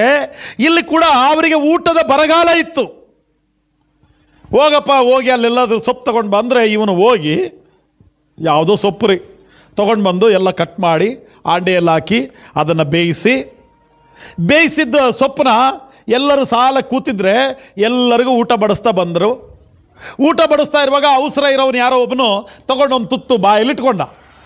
ತೊಗೊಂಡೊಂದು ತುತ್ತು ಬಾಯಲ್ಲಿಟ್ಟ ತಕ್ಷಣವೇ ಕೂಗಿದ, ಅಯ್ಯೋ ಎಲೀಷಾ, ದೇವರ ಮಗನೇ ಎಲೀಷಾ, ದೇವರ ಸೇವಕನೇ ಎಲೀಷಾ, ಇದು ಊಟ ವಿಷ ಇದೆ, ವಿಷ ಅಂತ ಕೂಗ್ಲಿಕ್ಕೆ ಸ್ಟಾರ್ಟ್ ಮಾಡ್ದ. ಆವಾಗ ಎಲೀಷಾ, ಅಲ್ಲೊಂದು ಸ್ವಲ್ಪ ಹಿಟ್ಟಿತ್ತಲ್ಲಪ್ಪ, ಅಲ್ಲೊಂದು ಸ್ವಲ್ಪ ಹಿಟ್ಟು ಉಳಿದಿತ್ತಲ್ಲ, ಆ ಹಿಟ್ಟು ತೊಗೊಂಡೋಗಿ ಆಂಡೆಯಲ್ಲಿ ಹಾಕಪ್ಪ ಅಂದ. ಆ ಹಿಟ್ಟನ್ನು ತೊಗೊಂಡು ಬಂದು ಆಂಡೆಯಲ್ಲಿ ಹಾಕಿದರು. ಇವಾಗ ಬಡಿಸ್ರಪ್ಪ ಅಂತ ಹೇಳ್ದ. ಇವಾಗ ಎಲ್ಲರಿಗೂ ಆ ಊಟನ ಬಡಿಸ್ತಾ ಬಂದರು. ಆ ಆಂಡೆಯಲ್ಲಿರುವಂಥ ವಿಷ ಯಾವಾಗ ಹಿಟ್ಟು ಹಾಕಿದ್ರು ಆ ವಿಷ ಎಲ್ಲ ಹೋಯ್ತು. ರುಚಿ ಇಲ್ಲದ ಆಹಾರಕ್ಕೆ ರುಚಿ ಬಂತು ರೀ. ಹಲ್ಲೆಲೂಯ. ದೊಡ್ಡ ಚಪ್ಪಾಳೆ ಕೊಟ್ಟು ದೇವರಿಗೆ ಮಹಿಮೆ ಸಲ್ಲಿಸೋಣ. ರುಚಿ ಇಲ್ಲದ ಆಹಾರಕ್ಕೆ ಏನು ಬಂತು? ರುಚಿ ಬಂತು ರೀ. ಎಲ್ಲರೂ ಹೊಟ್ಟೆ ತುಂಬ ಊಟ ಮಾಡಿದರು. ನಾನು ಏನು ಹೇಳಕ್ಕೆ ಹೋಗ್ತಾ ಇದ್ದೀನಿ ಅಂದರೆ, ಇವನು ಏನೋ ಅದನ್ನು ತರಲಿಕ್ಕೆ ಹೋದ್ನಲ್ಲ, ಸೊಪ್ಪು ತರಕ್ಕೆ ಹೋದ್ನಲ್ಲ, ಪ್ರತಿ ದಿವಸ ಕಾಡಲ್ಲಿ ಓಡಾಡೋ ಮನುಷ್ಯ, ಅವನಿಗೆ ಕಾಡು ಪರಿಚಯ. ಉದಾಹರಣೆಗೆ ಇವಾಗ ಮಳೆಗಾಲದಲ್ಲಿ ಹೊಲದಿಂದ ಸ್ವಲ್ಪ ಸೊಪ್ಪುಗಳು ತರ್ತೀವಿ ನೋಡ್ರಿ ನಾವು. ನಿಮಗೆ ರೈತರಿಗೆ ಗೊತ್ತಾಗತ್ತಲ್ಲ ಯಾವ ಸೊಪ್ಪು ತಿನ್ನೋದು, ಯಾವ ಸೊಪ್ಪು ತಿನ್ನಲಾರದ್ದು. ಇದು ತಿನ್ನಕ್ಕೆ ಬರುತ್ತೆ, ಇದಕ್ಕೆ ತಿನ್ನೋಕ್ಕೆ ಬರಲ್ಲ. ಈ ಸೊಪ್ಪು ತಿನ್ನಕ್ಕೆ ಬರಲಾರದ ಸೊಪ್ಪು ನಾವು ಮುಟ್ಟಲ್ಲ. ಅದನ್ನ ತಿನ್ನಕ್ಕೆ ಬರೋ ಸೊಪ್ಪನ್ನ ತೊಗೊಂಡು ಮನೆಗೆ ಬರ್ತೀವಿ. ನಮಗೆ ಗೊತ್ತಾಗುತ್ತೆ, ಅದು ನೋಡಿದ ತಕ್ಷಣ ನಮಗೆ ಗೊತ್ತಾಗ್ಬಿಡುತ್ತೆ. ಯಾಕಂದರೆ ದಿನ ನಾವು ಹೊಲಕ್ಕೆ ಓಡಾಡೋರು ಯಾವ ಸೊಪ್ಪು ಯಾವ ಗುಣ ಇರುತ್ತೆ, ಕಹಿ ಇರುತ್ತಾ, ಸಪ್ಪೆ ಇರುತ್ತಾ, ಇಲ್ಲ ರುಚಿ ಕೊಡುತ್ತಾ, ನಮಗೆ ಗೊತ್ತಾಗತ್ತೆ. ಇವನು ಕೂಡ ದಿವಸ ಅರಣ್ಯದಲ್ಲಿ ಓಡಾಡೋನು, ದಿವಸ ಹೊಲದಲ್ಲಿ ಓಡಾಡೋನು. ಆವತ್ತು ಕಾಯಿ ಪಲ್ಯ ತರಕ್ಕೆ ಹೋದಾಗ ಇವನಿಗೆ ಗೊತ್ತಾಗಲಿಲ್ಲ. ಇವನ ಕಣ್ಣು ಇವನಿಗೆ ಮೋಸ ಮಾಡ್ತು. ಏನ್ರಿ? ಇವನ ಕಣ್ಣು ಇವನಿಗೇನು ಮಾಡ್ತು? ಮೋಸ ಮಾಡ್ತು. ನಿನ್ನ ಕಣ್ಣು ನಿನ್ನನ್ನು ಮೋಸ ಮಾಡದೇ ಇರಲಿ. ಹೇಳ್ತೀರಾ? ಹಿಂಗೇಳ್ರಿ. ನನ್ನ ಕಣ್ಣು ನನ್ನನ್ನು ಮೋಸ ಮಾಡದೇ ಇರಲಿ. ಹಲ್ಲೆಲೂಯ. ನನ್ನ ಕಣ್ಣು ನಮ್ಮನ್ನು ಮೋಸ ಮಾಡದೇ ಇರಲಿ. ನಮ್ಮ ಕಣ್ಣು ನಮಗೆ ಮೋಸ ಮಾಡಬಾರ್ದು ರೀ. ಅವನ ಕಣ್ಣು ಅವನಿಗೆ ಮೋಸ ಮಾಡ್ತು. ಅವನು ಹೋಗಿ ಆ ಪಲ್ಯವನ್ನು ನೋಡಿದಾಗ, ಆ ಸೊಪ್ಪನ್ನು ನೋಡಿದಾಗ, ಇದು ತಿನ್ನಕ್ಕೆ ಬರಲ್ಲ ಅನ್ನ ಸೊಪ್ಪಲ್ಲ, ಇದು ತಿನ್ನಕ್ಕೆ ಬರುತ್ತೆ ಅಂತ ತಿಳ್ಕೊಂಡು ತೊಗೊಂಡು ಬಂದ. ಅಂದರೆ ಅವನಿಗೆ ಕನ್ಫ್ಯೂಸ್ ಆಯಿತು. ನಮ್ಮ ಕಣ್ಣು ಅನೇಕ ಸಾರಿ ನಮ್ಮನ್ನು ಕನ್ಫ್ಯೂಸ್ ಮಾಡಿಬಿಡುತ್ತಲ್ಲ. ಏನೋ ನೋಡಕ್ಕೆ ಹೋಗಿದ್ದು ಏನೋ ನೋಡೋದು, ಏನೋ ಹೇಳಕ್ಕೆ ಹೋಗಿದ್ದು ಏನೋ ಹೇಳೋದು, ಏನೋ ಕೇಳಕ್ಕೆ ಹೋಗಿದ್ದು ಏನೋ ಕೇಳೋದು. ಭಾಳಷ್ಟು ಸಾರಿ ಮನುಷ್ಯರ ಜೀವನ ಹಿಂಗೆ ಆಗ್ತದೆ ರೀ. ದೇವರು ಅವ್ವಳಿಗೆ ಹೇಳ್ದ, ಅಮ್ಮ ಆ ಹಣ್ಣಿದೆಯಲ್ಲ ನೀನು ಏನು ಬೇಕಾದರೂ ತಿನ್ನು. ಅವ್ವ ಆದಾಮ ಅವರಿಗೆ ಇಬ್ಬರಿಗೆ ಹೇಳಿದರು, ಏನು ಬೇಕಾದರೂ ತಿನ್ನಿಲ್ಲಿ, ಆದರೆ ಇದೊಂದು ಹಣ್ಣಿದೆಯಲ್ಲ ಅದ್ರ ಸುದ್ದಿಗೆ ಹೋಗಬೇಡ, ಈ ಹಣ್ಣೊಂದು ತಿನ್ಲಿಕ್ಕೆ ಹೋಗಬೇಡ. ಅವಳು ಪ್ರತಿ ದಿವಸ ಆ ಒಂದು ಏದೇನು ತೋಟದಲ್ಲಿ ಪ್ರಯಾಣ ಮಾಡುವಾಗಲೆಲ್ಲ ಓಡಾಡುವಾಗಲೆಲ್ಲ ಆ ಹಣ್ಣಿನ ಸುದ್ದಿಗೆ ಹೋಗ್ತಿರ್ಲಿಲ್ಲ ರೀ. ಯಾವತ್ತೋ ಒಂದು ದಿವಸ ಆ ಹಣ್ಣನ್ನು ನೋಡಿದಳು, ಹಣ್ಣನ್ನು ನೋಡಿದಳು ಸುಮ್ಮನಿದ್ಲ. ಆ ಹಣ್ಣು ಭಾಳ ಆಕರ್ಷಣೆ ಮಾಡ್ತು. ಆವಾಗ ನೋಡಿ ಆ ಹಣ್ಣನ್ನು ಮುಟ್ಟಿದ ಹಣ್ಣನ್ನು ಏನು ಮಾಡಿದ್ಲು, ತಾನು ತಿಂದಳು, ತನ್ನ ಗಂಡನಿಗೂ ತಿನ್ನಿಸಿದ್ಲು. ನೋಡೋದ್ರಿಂದ ಸ್ಟಾರ್ಟ್ ಆಯ್ತು ರೀ. ನೋಡಿದ್ಲು, ಆಕರ್ಷಣೆಗೆ ಒಳಗಾದಳು. ಆಕಾನಂತ ಒಬ್ಬ ಭಕ್ತ ರೀ. ಅವನು ದೇವಾಲಯದ ಒಳಗಡೆ ಇರುವಂಥ ಬಂಗಾರವನ್ನು, ದೇವಾಲಯದಲ್ಲಿರುವ ಹಣವನ್ನು ನೋಡಿದ್ದಂತೆ. ಆಸೆ ಆಯಿತು, ಬಂಗಾರ ದುಡ್ಡು ನೋಡಿದಾಗ ಆಸೆ ಆಯ್ತು ರೀ. ಆ ಬಂಗಾರನ ಆ ದುಡ್ಡು ತಗೊಂಡೋಗಿ ತನ್ನ ಮನೆಯಲ್ಲಿ ಗುಂಡಿ ತೆಗೆದು ಬಚ್ಚಿಟ್ನಂತೆ. ಇಸ್ರಾಯೇಲರು ಯುದ್ಧಕ್ಕೆ ಹೋದರು, ಸೋತು ಬಿಟ್ರು. ಯೆಹೋಶುವ ಕೇಳಿದ ದೇವರಿಗೆ, ಅಯ್ಯ ಯಾವಾಗಲೂ ಜಯ ಕೊಡವನು, ಇವತ್ತು ಯಾಕೆ ನಾವು ಸೋತು ಬಿಟ್ಟವಲ್ಲ, ಏನಪ್ಪ ಕಾರಣ ಅಂತ ದೇವರ ಹತ್ರ ಕೇಳಿದ್ರೆ ದೇವರು ಹೇಳ್ದ, ನಿಮ್ಮ ಗುಂಪಿನಲ್ಲಿ ಒಬ್ಬನು ದೇವಾಲಯಕ್ಕೆ ಸಂಬಂಧಪಟ್ಟ ಬಂಗಾರವನ್ನು, ಹಣವನ್ನು ತಗೊಂಡೋಗಿ ತನ್ನ ಮನೆಯಲ್ಲಿ ಬಚ್ಚಿಟ್ಟಿದ್ದಾನೆ. ಅದಕ್ಕೆ ಈ ಸೋಲು. ಅವನು ಯಾರಪ್ಪ ದೇವರೇ ಅಂತ ಕೇಳಿದರು. ಇಂಥ ಕುಲದವ್ರನ್ನ ಕರಿ, 12 ಕುಲದ ಜನರನ್ನ, ಒಂದೊಂದೇ ಕುಲದ ಜನರನ್ನ ಕಳಿಸ್ದ. ಈ ಕುಲದಲ್ಲಿದ್ದಾನೆ ನೋಡು, ಈ ಗುಂಪಲ್ಲಿದ್ದಾನೆ ನೋಡು. ಆ ಗುಂಪಲ್ಲಿ ಒಂದಿಷ್ಟು ಕುಟುಂಬಗಳಿದ್ವು, ಒಂದೊಂದೇ ಕುಟುಂಬ. ಯೆಹೋಶುವನ ಮುಂದೆ ಇಂದು ಹೋಗ್ತಾ ಇದ್ದಾರೆ. ಆವಾಗ ಈ ಕುಟುಂಬದಲ್ಲಿದ್ದಾನೆ ನೋಡು. ಈ ಕುಟುಂಬದಲ್ಲಿ ಯಾರಪ್ಪ ದೇವರೇ? ಆಕಾನನು. ಎಲ್ಲರೂ ಹಿಂಗೆ ಹೋಗ್ತಾ ಇದ್ರು. ಆಕಾನನ ಕುಟುಂಬ ಇವನೇ. ಆಕಾನನ್ನು ನೋಡಿದ ತಕ್ಷಣ ದೇವರು ಹೇಳಿದ್ರು, ಇವನೇ. ಏನು ಮಾಡೋದಪ್ಪ? ಧರ್ಮಶಾಸ್ತ್ರದ ಪದ್ಧತಿಯ ಪ್ರಕಾರ ಇವನನ್ನು ಒಂದು ತಗ್ಗಿನಲ್ಲಿ ಹಾಕಿ, ಆಕೋರನ ತಗ್ಗು ಅಂತ ಬರೆದಿದೆ, ಅದು ಅಪಾಯದ ತಗ್ಗು ಅಂತ ಅದರ ಅರ್ಥ. ಆ ತಗ್ಗಿನಲ್ಲಿ ಹಾಕಿ ಕಲ್ಲು ತಗೊಂಡು ಹೊಡಿರಿ. ಗಂಡ ಹೆಂಡತಿ ಮಕ್ಕಳನ್ನು ಅವತ್ತು ಕಲ್ಲು ತಗೊಂಡು ಹೊಡೆದು ಕೊಂದು ಹಾಕಿದರು. ಅದಕ್ಕೆ ಕಾರಣ ಏನು? ದೇವಾಲಯದಲ್ಲಿರುವಂಥ ಬಂಗಾರವನ್ನು ನೋಡಿದ, ತಗೊಂಡೋಗಿ ಅದನ್ನು ಬಚ್ಚಿಟ್ಟ. ಸಂಸೋನನು ತಪ್ಪಾದ ದೃಷ್ಟಿಯಲ್ಲಿ ನೋಡಿದ, ಅವನ ಕಣ್ಣುಗಳನ್ನು ಕಿತ್ತು ಹಾಕಿದರು ಸೈನಿಕರು. ತಪ್ಪಾದ ದೃಷ್ಟಿಯಲ್ಲಿ ನೋಡಿದ, ತಪ್ಪುಗಳನ್ನು ಮಾಡಿದ, ವ್ಯಾಮೋಹ ಮಾಡಿದ, ವ್ಯಭಿಚಾರ ಮಾಡಿದ, ಆ ನೋಡಿದ ಕಣ್ಣುಗಳನ್ನು ಕಿತ್ತು ಹಾಕಿದರು ಸೈನಿಕರು. ಲೋಟನು ಅಬ್ರಾಮನು ಹೇಳ್ತಾನೆ, ಅಪ್ಪ ನನ್ನ ದನ ಕಾಯುವವರಿಗೆ ನಿನ್ನ ದನ ಕಾಯುವವರಿಗೆ ಜಗಳ ಯಾಕೆ? ನೀನು ಈ ಕಡೆಗೆ ಹೋಗ್ತೀಯಾ, ಹೋಗು. ನೀನು ಈ ಕಡೆಗೆ ಹೋದರೆ ನಾನು ಆ ಕಡೆಗೆ ಹೋಗ್ತೀನಿ, ನೀನು ಆ ಕಡೆಗೆ ಹೋದರೆ ನಾನು ಈ ಕಡೆಗೆ ಹೋಗ್ತೀನಿ. ಆವಾಗ ಲೋಟನು ಹಿಂಗೆ ಕಣ್ಣಾಡಿಸಿ ನೋಡ್ತಾನೆ, ಹಚ್ಚ ಹಸಿರಾಗಿರುವಂಥ ಸ್ಥಳ, ದೊಡ್ಡ ದೊಡ್ಡ ಬಿಲ್ಡಿಂಗ್ಗಳಿರುವಂಥ ಸ್ಥಳ, ಸಮೃದ್ಧಿಯಾಗಿರುವಂಥ ಊರು, ಸೊದೋಮ್ ಗೊಮೋರ ಅನ್ನುವ ಪಟ್ಟಣವನ್ನು ಆರಿಸಿಕೊಂಡು ಆ ಕಡೆಗೆ ಹೋದ. ಕಣ್ಣು ನೋಡ್ದ, ಬಹಳ ಚೆನ್ನಾಗಿ ಅನ್ನಿಸ್ತು. ಆದರೆ ದೇವರು ಆ ಪಟ್ಟಣವನ್ನು ಬೆಂಕಿ ಹಾಕಿ ಸುಡಬೇಕಂತ ಪ್ಲ್ಯಾನ್ ಮಾಡಿದ್ರು. ಇವನಿಗೆ ಅದು ಗೊತ್ತಿಲ್ಲ ರೀ. ಅನೇಕ ಸಾರಿ ನಮ್ಮ ಕಣ್ಣು ನಮ್ಮನ್ನು ಮೋಸ ಮಾಡುತ್ತೆ. ದೇವ್ರ ಮಕ್ಕಳೇ, ಕಾಯಿ ಪಲ್ಯಗಳನ್ನು ಹೋಗಪ್ಪ ಪಲ್ಯ ತಗೊಂಡು ಬಾ ಅಂದರೆ ವಿಷದ ಪಲ್ಯವನ್ನು ತಂದಿದ್ದಾನೆ. ಅವನಿಗೆ ಪರಿಚಯ ಇರುವಂಥ ಸ್ಥಳ ಅದು. ಅವನ ಕಣ್ಣು ಅವನನ್ನು ಮೋಸ ಮಾಡಿದೆ. ದೇವ್ರ ಮಕ್ಕಳೇ, ಅದಕ್ಕೆ ಯೋಬನು ಹೇಳ್ತಾನೆ, ದೇವರೇ ನನ್ನ ಕಣ್ಣು ನನ್ನನ್ನು ಮೋಸ ಮಾಡದಂತೆ ನನ್ನ ಕಣ್ಣುಗಳಿಗೆ ನಿಬಂಧನೆ ಹಾಕಿದ್ದೇನೆ. ನಿಬಂಧನೆ ಹಾಕಿದ್ದೇನೆ ಅಂದರೆ ನನ್ನ ಕಣ್ಣುಗಳಿಗೆ ಆಜ್ಞೆ ಮಾಡಿದ್ದೀನಿ, ಕೆಟ್ಟದ್ದನ್ನು ನೋಡಬೇಡ. ನನ್ನ ಕೈಗಳಿಗೆ ಆಜ್ಞೆ ಮಾಡಿದ್ದೀನಿ, ಕೆಟ್ಟದ್ದನ್ನು ಮುಟ್ಲಿಕ್ಕೆ ಹೋಗಬೇಡ. ನನ್ನ ಕಾಲುಗಳಿಗೆ ನಿಬಂಧನೆ ಹಾಕಿದ್ದೀನಿ, ಕೆಟ್ಟ ಸ್ಥಳಕ್ಕೆ ಹೋಗಬೇಡ. ನನ್ನ ಕಿವಿಗಳಿಗೆ ನಿಬಂಧನೆ ಹಾಕಿದ್ದೀನಿ, ಕೆಟ್ಟದ್ದನ್ನು ಕೇಳಲಿಕ್ಕೆ ಹೋಗಬೇಡ. ನನ್ನ ನಾಲಿಗೆಗೆ ನಿಬಂಧನೆ ಹಾಕಿದ್ದೀನಿ, ಕೆಟ್ಟದ್ದನ್ನು ಮಾತಾಡ್ಲಿಕ್ಕೆ ಹೋಗಬೇಡ. Hallelujah, hallelujah. ದೇವ್ರ ಮಕ್ಕಳ ಕೇಳಿಸ್ಕೊಳ್ರಿ, ಇಲ್ಲಿರುವ ನಾವೆಲ್ಲರೂ ಸಹ ದೇವರ ಮಕ್ಕಳು ಇದ್ದೀರಾ? ನಾವೆಲ್ಲರೂ ಸಹ ದೇವರ ಮಕ್ಕಳು ರೀ. ಸಾಧ್ಯವಾದರೆ ಒಳ್ಳೇದು ಮಾಡೋಕ್ಕೆ ಪ್ರಯತ್ನ ಮಾಡೋಣ. ಸಾಧ್ಯವಾದರೆ ಒಳ್ಳೇದು ಮಾಡೋಕ್ಕೆ ಪ್ರಯತ್ನ ಮಾಡೋಣ. ನಮ್ಮ ಕೈಯಲ್ಲಿ ಸಾಧ್ಯ ಆಗಿಲ್ಲ ಅಂದರೆ ಸುಮ್ಮನಿದ್ದು ಬಿಡೋಣ.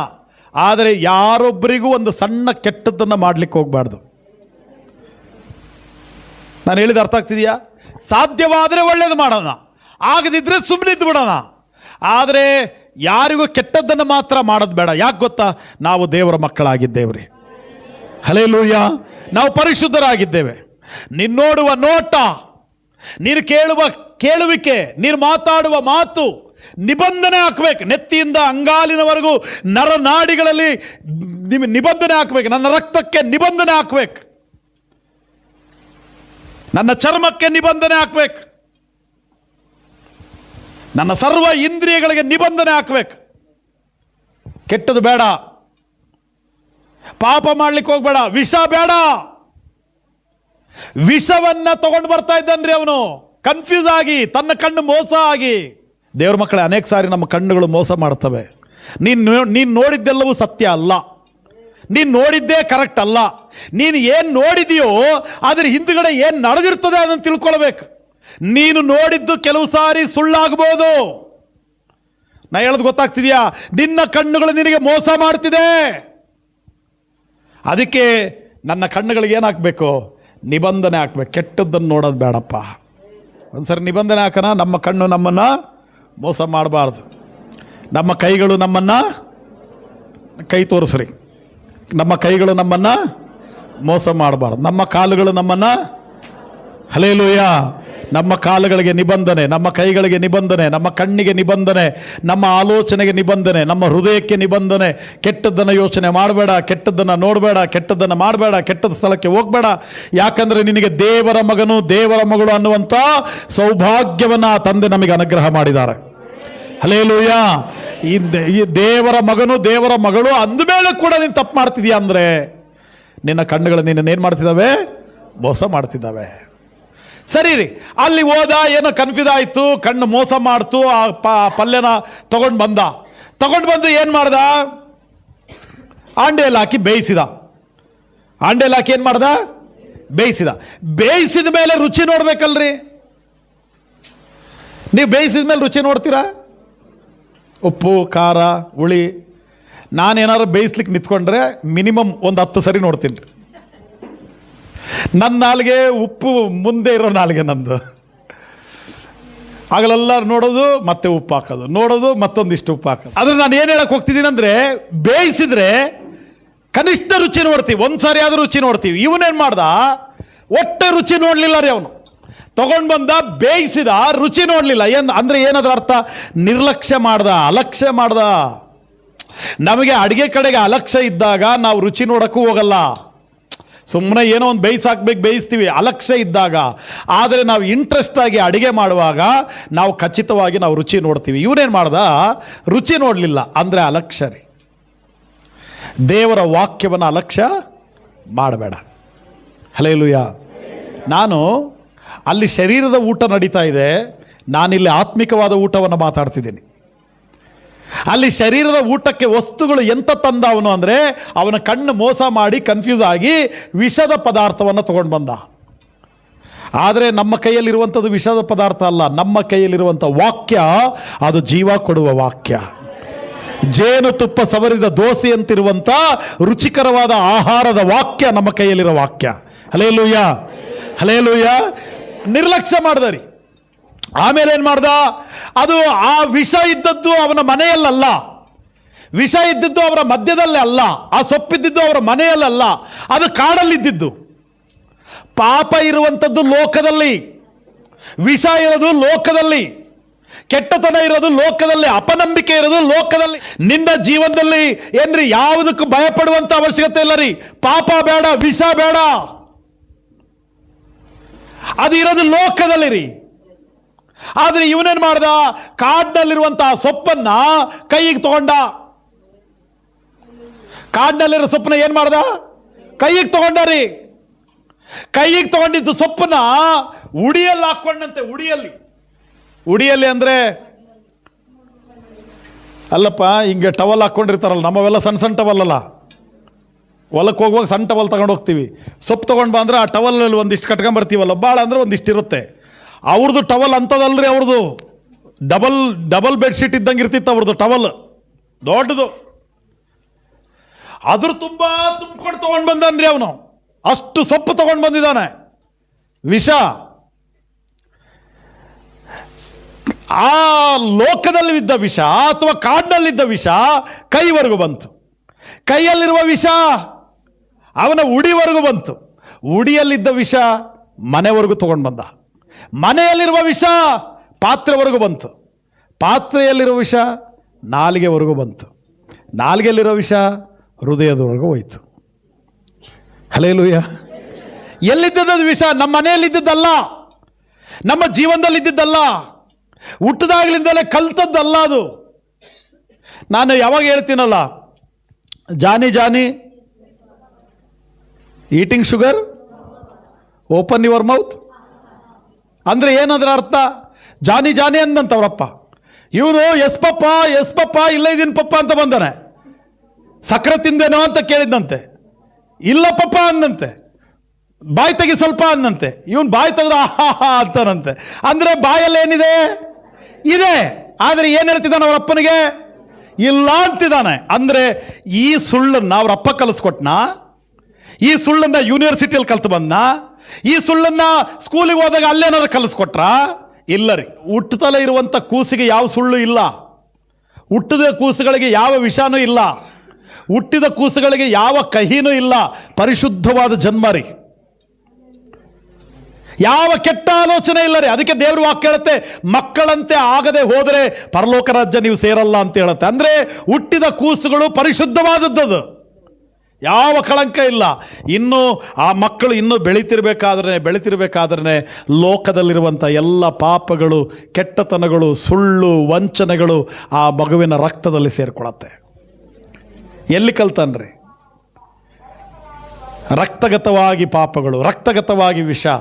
ದೇವ್ರ ಮಕ್ಕಳೇ, ನಾನೇನು ಹೇಳ್ತಿದ್ದೀನಿ, ಅಂಥ ರಕ್ತಗತವಾಗಿರುವ ಎಲ್ಲ ವಿಷವನ್ನು ತೊಳೆಯೋಕ್ಕೂ ತೆಗೆದು ಹಾಕಲಿಕ್ಕೂ ನನ್ನ ದೇವರು ಮಾತ್ರ ಶಕ್ತನಾಗಿದ್ದಾನೆ. Hallelujah, hallelujah. ಮನೆವರೆಗೂ ಪಾಪ ಬಂತು, ಮನೆವರೆಗೂ ವಿಷ. ಇವಾಗ ನಾಲ್ಗೆವರೆಗೂ ವಿಷ, ಹೃದಯದವರೆಗೂ ವಿಷ. ಆ ವಿಷ ನಿನ್ನ ಮನೆಯಲ್ಲಿದ್ದದ್ದಲ್ಲ, ನಿನ್ನ ಜೀವನದಲ್ಲಿದ್ದದ್ದಲ್ಲ, ಅದು ಕಾಡಲ್ಲಿದ್ದದ್ದು. ಕಾಡಲ್ಲಿ ಇದ್ದ ವಿಷ ನಾಲಿಗೆವರೆಗೂ ಬಂದಿದೆ. ದೇವ್ರ ಮಕ್ಕಳೇ, ಎಚ್ಚರವಾಗಿರ್ರಿ. ಸೈತಾನನು ನಿನ್ನ ಸುತ್ತಮುತ್ತ, ನಿನ್ನ ಪರಿಸರದಲ್ಲಿ, ನಿನ್ನ ಜನರ ಮೂಲಕ, ನಿನಗಿರುವ ಅನುಕೂಲಗಳ ಮೂಲಕ ಪಾಪಗಳನ್ನು ನಮ್ಮ ಜೀವಿತದಲ್ಲಿ ತರಲಿಕ್ಕೆ ವಂಚಾಗ್ತಿದ್ದಾನೆ. ಸೈತಾನನು ಯಾರನ್ನು ನುಂಗಲಿ ಎಂದು ಹುಡುಕುತ್ತಾ ತಿರುಗ್ತಾ ಇದ್ದಾನೆ. ಫಸ್ಟ್ ನಿನ್ನ ಕಣ್ಣು ನಿನ್ನನ್ನು ಮೋಸ ಮಾಡ್ದಂಗಿರಲಿ ಫಸ್ಟ್. ಎರಡನೇದು, ಆ ವಿಷ ನಿನ್ನ ಮನೆಗೂ ನಿನ್ನ ಹೆಂಡತಿ ಮಕ್ಕಳ ಮೇಲೂ ಆ ವಿಷ ಬರದಂತೆ ನೋಡ್ಕೋ. ನಿನ್ನ ಕುಟುಂಬದವರೆಗೂ ಬರದಂತೆ ನೋಡ್ಕೋ. ಆ ವಿಷ ಅಲ್ಲೇ ಇರಲಿ. ಮತ್ತಾಯನ ಸುವಾರ್ತೆಯಲ್ಲಿ ದೇವ್ರ ವಾಕ್ಯ ಹೇಳುತ್ತೆ, ನಿನ್ನ ಕಣ್ಣುಗಳು ನಿನ್ನ ದೇಹಕ್ಕೆ ದೀಪವಾಗಿದೆ. ನಿನ್ನ ಕಣ್ಣುಗಳು ನಿನ್ನ ದೇಹಕ್ಕೆ ಏನಾಗಿದೆ? ದೀಪ ಆಗಿದೆ. ನಿನ್ನ ಕಣ್ಣು ಒಳ್ಳೆಯದಾಗಿದ್ದರೆ ನಿನ್ನ ದೇಹವೆಲ್ಲ ಒಳ್ಳೆಯದಾಗಿರುತ್ತೆ. ನಿನ್ನ ಕಣ್ಣು ಕೆಟ್ಟದಾಗಿದ್ದರೆ ನಿನ್ನ ದೇಹವೆಲ್ಲವೂ ಕೆಟ್ಟದಾಗಿರುತ್ತೆ ಅಂತ ವಾಕ್ಯ ಹೇಳುತ್ತೆ. ನಿನ್ನ ಕಣ್ಣು ಒಂಥರ ಹೆಡ್ಲೈಟ್ ಇದ್ದಂಗೆ ರೀ. ಹೆಡ್ಲೈಟ್ ಆಫ್ ಆದರೆ ಇನ್ನು ಪ್ರಯಾಣ ಮುಂದಕ್ಕೆ ಹೋಗಲ್ಲ. ಹೆಡ್ಲೈಟ್ ಆಫ್ ಆದರೆ ಇನ್ನು ಪ್ರಯಾಣ ಮುಂದಕ್ಕೆ ಹೋಗಲ್ಲ ರೀ. ಕಾರ್ಗತ್ತಲು ನಿಲ್ತು ನಿನ್ನ ಪ್ರಯಾಣ. ದೇವ್ರ ಮಕ್ಕಳ ಹೇಳ, ನಿನ್ನ ಕಣ್ಣುಗಳು ನಿನ್ನನ್ನು ಮೋಸ ಮಾಡ್ದಂಗಿರಲಿ. ನಾನು ಹೇಳ್ತಾ ಇರೋಂಥ ಇನ್ನೊಂದು ಮಾತು, ಆ ಕಾಡಲ್ಲಿರುವಂಥ ವಿಷ, ಲೋಕದಲ್ಲಿರುವಂಥ ವಿಷ ನಿನ್ನ ಮನೆಯವರೆಗೂ, ನಿನ್ನ ಮಕ್ಕಳವರೆಗೂ, ನಿನ್ನ ಹೆಂಡತಿಯವರೆಗೂ, ನಿನ್ನ ಗಂಡನವರೆಗೂ, ನಿನ್ನ ಕುಟುಂಬದವರೆಗೂ ಆ ವಿಷ ಬಾರದಂತೆ ಇರಲಿ. ಆ ವಿಷ ನಿನ್ನ ನಾಲಿಗೆಯವರೆಗೂ ಬರದಂತೆ ಕಾಯ್ದುಕೋ. ಆ ವಿಷ ನಿನ್ನ ಹೃದಯದವರೆಗೂ ಬರದಂತೆ ಕಾಯ್ದುಕೋ. Hallelujah, hallelujah. ಸೌಲನು ದಾವೀದನನ್ನು 3-4 ಸಾರಿ ಕೊಲ್ಲಕ್ಕೆ ಪ್ರಯತ್ನ ಮಾಡ್ದ ರೀ. ಈಟಿ ತೊಗೊಂಡ ಬೀಸಿದ. ದಾವೀದನ ಎದುರುಗಡೆ ಭಾಳ ಚೆನ್ನಾಗಿ ಮಾತಾಡ್ತಿದ್ದ ಸೌಲ. ನೀನು ಭಾಳ ಒಳ್ಳೆಯವನಪ್ಪ, ಹಂಗಪ್ಪ ಹಿಂಗಪ್ಪ, ತುಂಬ ಚೆನ್ನಾಗಿ ಮಾತಾಡ್ತಿದ್ದ. ಅವನಿನ್ನ ಆ ಕಡೆ ಹೋಗ್ತಿರುವಾಗಲೇ ಈ ಬೆನ್ನ ಹಿಂದುಗಡೆ ಈಟಿ ಬೀಸ್ತಾ ಇದ್ದ. ದೇವರು ಅವನನ್ನು 3 ಸಾರಿ ತಪ್ಪಿಸಿದರು. 3 ಸಾರಿ. ಅಂದರೆ ಎದುರುಗಡೆ ಭಾಳ ಚೆನ್ನಾಗಿ ಮಾತಾಡ್ತಿದ್ದಾನೆ, ಆದರೆ ನಾಲಿಗೆಯ ಕೆಳಗೆ ಅವನ ಹೃದಯದಲ್ಲಿ ಏನಿದೆ? ಅವನ ಮೇಲೆ ವಿಷ ಇದೆ. ಅವನಿನ್ನೂ ಆ ಕಡೆ ಹೋಗ್ತಿರುವಾಗಲೇ ಈಟಿ ಬೀಸ್ತಾನೆ. ಅವನು ಈಟಿ ಬೀಸೋದು ದೇವರಿಗೆ ಗೊತ್ತು. ತಕ್ಷಣ ದಾವೀದನನ್ನು ದೇವರು ತಪ್ಪಿಸಿ ಕಾಪಾಡ್ತಾನೆ. 3 ಸಾರಿ ಹಂಗೆ ಆಯ್ತು. ದೇವ್ರ ಮಕ್ಕಳೇ, ನಿನಗೆ ವಿಷ ಕಾರುವವನು, ನಿನ್ನ ಸುತ್ತಮುತ್ತ ವಿಷ ಕಾರುವವನು, ಪ್ರತಿನಿತ್ಯ ನಿನ್ನ ದೇವ್ರ ಸನ್ನಿಧಾನದಲ್ಲಿ ಪ್ರಾರ್ಥಿಸಬೇಕು. ನಿನಗೆ ಅಡ್ಡಗಾಲು ಕೊಡೋರು ಭಾಳ ಜನರಿದ್ದಾರೆ. ನಿನ್ನ ಮೇಲೆ ವಿಷ ಕಾರುವವನು ಭಾಳ ಜನರಿದ್ದಾರೆ, ನಿನ್ನ ಮೇಲೆ ಕೋಪ ಮಾಡುವವನು ಭಾಳ ಜನ ಇದ್ದಾರೆ, ನಿನ್ನನ್ನು ಅವಮಾನಿಸುವವರಿದ್ದಾರೆ. ದೇವ್ರ ಮಕ್ಕಳೇ, ನಿನ್ನ ಸುತ್ತ ಇರುವಂಥ ಅಂಥ ವಿಷದ ಜನರಿಗಾಗಿ ಕರ್ತನ ಸನ್ನಿಧಾನದಲ್ಲಿ ಮೊಣಕಾಲೂರಿ ದೇವರ ಹತ್ರ ಪ್ರಾರ್ಥಿಸಬೇಕು. Hallelujah, hallelujah, hallelujah. ವಿಷ ನಿನ್ನ ನಾಲಿಗೆಯವರೆಗೂ ಬರದಂತೆ ನೋಡ್ಕೋ, ನಿನ್ನ ಹೃದಯದವರೆಗೂ ಬರದಂತೆ ನೋಡ್ಕೋ. ಪ್ರತಿ ದಿವಸ ನೀನು ಮನೆಯಿಂದ ಹೊರಗೆ ಹೋಗುವಾಗ, ತಿರುಗಿ ಮನೆಗೆ ಬರುವ ತನಕ, ಅಪ್ಪ ನಾನು ಹೊರಗಡೆ ಹೋಗ್ತಾ ಇದ್ದೀನಪ್ಪ, ಯಾವ ವಿಷವೂ ನನ್ನನ್ನು ತಾಕದೇ ಇರಲಿ, ನಾನು ಪರಿಶುದ್ಧವಾಗಿ ಹೋಗಿ ಪರಿಶುದ್ಧವಾಗಿ ತಿರುಗಿ ಮನೆಗೆ ಬಂದು ಮುಟ್ಟಬೇಕಪ್ಪ, ನೀನು ನನಗೆ ಸಹಾಯ ಮಾಡಂತ ಮುಂಜಾನೆ ಹೊರಗೆ ಹೋಗುವಾಗಲೇ ನಿನ್ನ ಪ್ರಾರ್ಥನೆಯಿಂದ ಹೊರಗಡೆ ಹೋಗ್ಬೇಕು. ಬರುವಾಗ ವಿಷವನ್ನು ತರಬೇಡ. ಪರಿಶುದ್ಧವಾಗಿ ಹೋಗು, ಪರಿಶುದ್ಧವಾಗಿ ಬಾ, ಪರಿಶುದ್ಧವಾಗಿ ಹೋಗು, ಪರಿಶುದ್ಧವಾಗಿ ಬಾ. ದೇವ್ರ ಸನ್ನಿಧಾನದಲ್ಲಿ ಪ್ರತಿನಿತ್ಯ ಪ್ರಾರ್ಥನೆ ಮಾಡು. ದೇವರು ನನ್ನನ್ನು ನಮ್ಮನ್ನು ತಿರುಗಿ ತಿರುಗಿ ತಿರುಗಿ ತೊಳೆದು ಶುದ್ಧಿ ಮಾಡ್ತಾರೆ. ಪ್ರತಿ ದಿವಸ ನಮ್ಮನ್ನು ತೊಳಿತಾರೆ. ಪ್ರತಿ ದಿವಸ ರೀ, ಸುಕ್ಕು ಕಳಂಕ ಮಚ್ಚೆ ಒಂದು ಇಲ್ಲದ ಶುದ್ಧ ಕನ್ನಿಕೆಯೋಪಾದಿಯಲ್ಲಿ ನನ್ನನ್ನು ಮಾರ್ಪಡಿಸಪ್ಪ. ಸುಕ್ಕು ಕಳಂಕ ಮಚ್ಚೆ ಒಂದು ಇಲ್ಲದ ಶುದ್ಧ ಕನ್ನಿಕೆಯೋಪಾದಿಯಲ್ಲಿ ಯಾವ ಕಲೆ ಇರಬಾರ್ದು, ಯಾವ ಮಚ್ಚೆ ಇರಬಾರ್ದು, ಹಾಗೆ ನನ್ನನ್ನು ಶುದ್ಧಿ ಮಾಡುವಂಥ ಒಬ್ಬ ಭಕ್ತನು ಪ್ರಾರ್ಥನೆ ಮಾಡ್ತಾನೆ. ಪ್ರತಿ ದಿವಸ ನಾವು ಹೇಗೆ ಸ್ನಾನ ಮಾಡ್ತೀವೋ ನಮ್ಮ ಆತ್ಮಕ್ಕೂ ಸಹ ದೇವರ ವಾಕ್ಯದ ತೈಲವೆಂಬ ಅಭಿಷೇಕದ ತೈಲವೆಂಬ ಅಭಿಷೇಕದಿಂದ ನಾವು ಸ್ನಾನ ಆಗಬೇಕು. ಪ್ರತಿ ದಿವಸ, ಪ್ರತಿದಿನ ನನ್ನನ್ನು ತೊಳೆಯಪ್ಪ, ತೊಳೆಯಪ್ಪ, ಶುದ್ಧಿ ಮಾಡಪ್ಪ. ಒಬ್ಬ ಕುರುಡನಿಗೆ ಉಗುಳು ಹಾಕ್ಬಿಟ್ಟು ಸ್ವಲ್ಪ ಕೆಸರು ಮಾಡಿ ಕಣ್ಣಿಗೆ ಹಚ್ಚಿದ್ರು ಯೇಸು ಸ್ವಾಮಿ. ಕಣ್ಣಿಗೆ ಹಚ್ಚಿ ಹೋಗಪ್ಪ ತೊಳ್ಕೊ ಅಂತಂದರು. ಅಲ್ಲಿ ಸಿಲೋವ ಕೊಳಕ್ಕೆ ಹೋಗಿ ಅವನು ತೊಳ್ಕೊಂಡಾಗ ಯೇಸು ಸ್ವಾಮಿ ಕೇಳಿದ್ರು, ಏನಪ್ಪ ಕಾಣ್ತಿದ್ಯಾ ಕಣ್ಣು ಅಂದರು. ಅವಾಗ ಅವನೇನು ಹೇಳೋದು ಗೊತ್ತಾ, ಸ್ವಾಮಿ ಜನಗಳು ಮರಗಳ ಥರ ಕಾಣ್ತಾ ಇದ್ದಾರಪ್ಪ ಅಂದ. ಜನಗಳು ಮರಗಳ ಥರ ಕಾಣ್ತಿದ್ದಾರೆ. ಆವಾಗ ಯೇಸು ಸ್ವಾಮಿ ಹೇಳಿದರು, ಇನ್ನೊಂದು ಸಾರಿ ತೊಳ್ಕೊ ಕಣ್ಣು ಅಂದರು. ಇನ್ನೊಂದು ಸಾರಿ ತೊಳ್ಕೊಂಡರಿ, ಇನ್ನೊಂದು ಸಾರಿ ತೊಳ್ಕೊಂಡು ಇವಾಗ ನೋಡು ಅಂದರು. ಅವಾಗ ಅವನಂತಾನೆ, ಸ್ವಾಮಿ ಜನಗಳ ಥರನೂ ಮರಗಳ ಥರನೂ ಕಾಣ್ತಾ ಇದೆ, ಕ್ಲಿಯರಾಗಿ ಕಾಣ್ತಾ ಇದೆಯಪ್ಪ ನನಗೆ ಅಂದ. ಹಲ್ಲೆಲೂಯಾ. ಒಂದು ವೇಳೆ ಅವನಿಗೆ ಇನ್ನೂ ಕಾಣಿಸಿಲ್ಲ ಅಂದರೆ ಯೇಸು ಸ್ವಾಮಿ ಹೇಳ್ತಿದ್ರೇನೋ, ಮತ್ತೊಂದು ಸಾರಿ ತೊಳ್ಕೊಳಪ್ಪ, ನಾವನಿಗೆ ಕಾಣುವ ತನಕ, ಕ್ಲಿಯರ್ ಆಗಿ ಕಾಣುವ ತನಕ ಇನ್ನೊಂದು ಸಾರಿ ತೊಳಿ, ಇನ್ನೊಂದು ಸಾರಿ ತೊಳಿ, ಇನ್ನೊಂದು ಸಾರಿ ತೊಳಿ ಅಂತಿದ್ರೇನೋ. ದೇವ್ರ ಮಕ್ಕಳೇ, ಮತ್ತೊಂದು ಸಾರಿ ತೊಳೆಯಪ್ಪ ದೇವ್ರೆ ಅಂತ ಇವತ್ತು ನಾವು ಅರಿಕೆ ಮಾಡಬೇಕು. ಹಲ್ಲೆಲೂಯಾ. ಇನ್ನೊಂದು ಸಾರಿ ನನ್ನನ್ನು ತೊಳೆಯಪ್ಪ.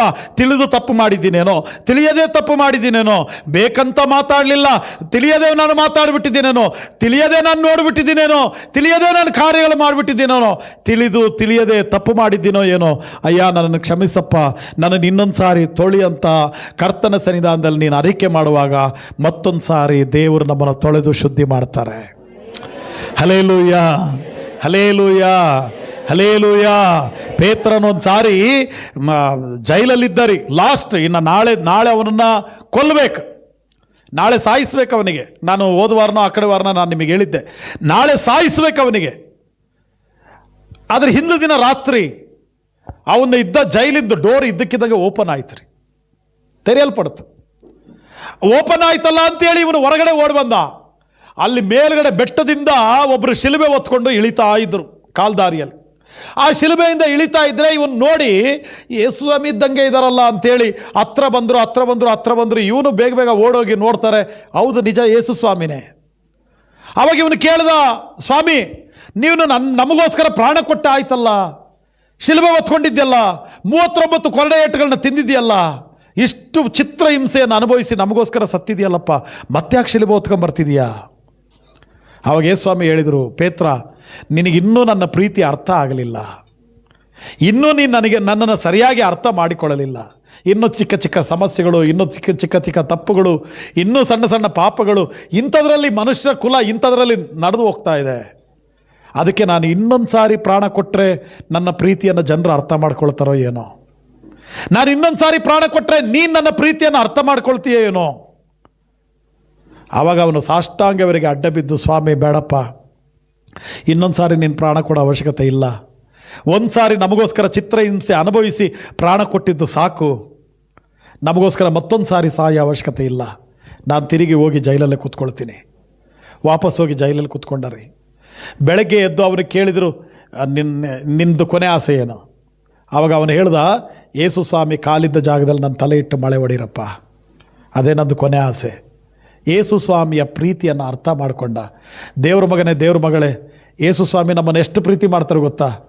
ನೀನೊಂದು ವೇಳೆ ಯೇಸು ಸ್ವಾಮಿಯ ಪ್ರೀತಿಯನ್ನು ಅರ್ಥ ಮಾಡಿಕೊಳ್ಳದೆ ಹೋದರೆ, ಇನ್ನೂ ಪಾಪದಲ್ಲಿ ಜೀವಿಸ್ತಾ ಹೋದರೆ, ಇನ್ನೂ ವಿಷದಲ್ಲಿ ಜೀವಿಸ್ತಾ ಹೋದರೆ, ಇನ್ನೂ ತಪ್ಪಾಗಿ ಜೀವಿಸ್ತಾ ಹೋದರೆ, ನಿನಗೂ ಯೇಸು ಸ್ವಾಮಿ ಇದೇ ಪ್ರಶ್ನೆ ಕೇಳ್ತಾರೆ.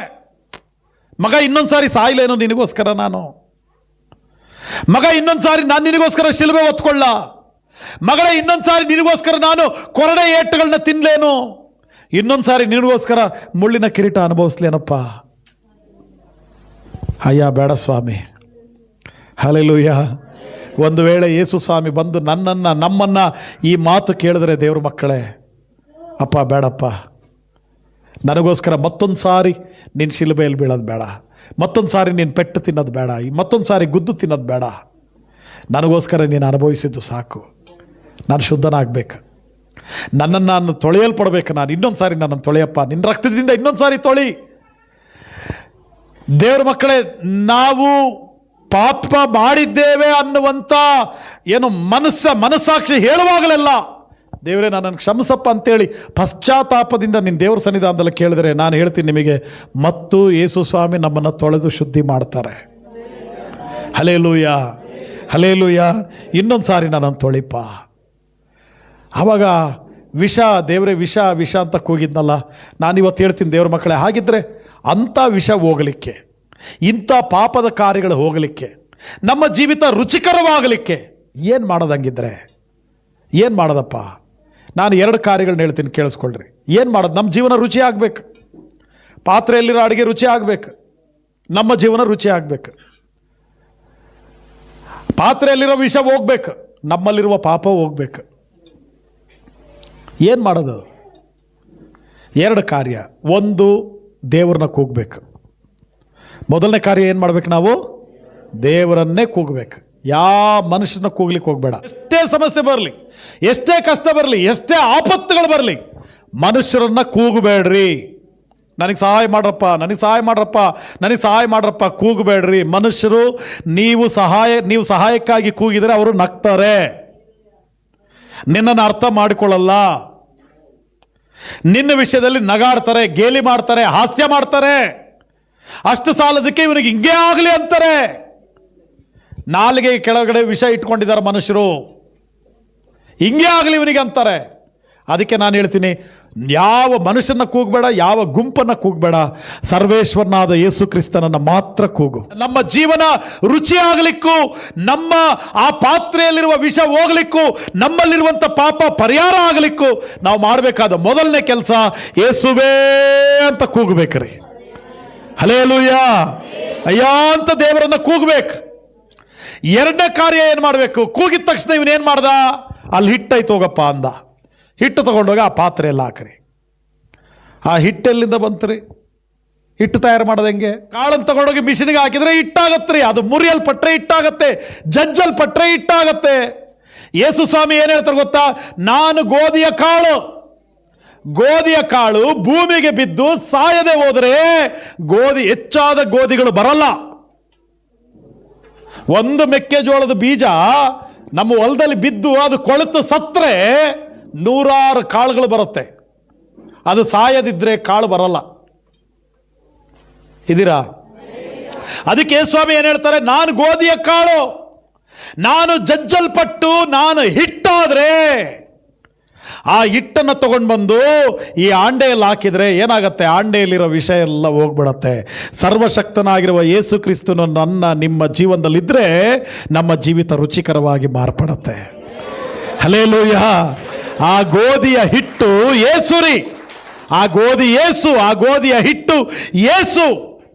ಆ ಹಿಟ್ಟನ್ನು ತಗೊಂಡು ಬಂದು ಆಂಡೆಯಲ್ಲಿ ಹಾಕ್ರೆ ಅಂದ ತಕ್ಷಣ ಆ ಆಂಡೆಯಲ್ಲಿ ಹಾಕಿದ ಕೂಡಲೇ ಅದರಲ್ಲಿರುವಂಥ ಎಲ್ಲ ವಿಷ ಹೋಯ್ತಲ್ಲ. ಇವತ್ತು ನಿನ್ನ ಜೀವಿತದಲ್ಲಿ ಯೇಸು ಕ್ರಿಸ್ತನು ಇರುವುದರಿಂದ ನಮ್ಮ ಜೀವಿತವನ್ನು ರುಚಿಕರವಾಗಿ ದೇವರು ಮಾರ್ಪಾಟು ಮಾಡಿದ್ದಾರೆ. 1-2 ಸಂಗತಿಗಳನ್ನ ನಾನು ನಿಮಗೆ ನೆನಪು ಮಾಡ್ತೀನಿ.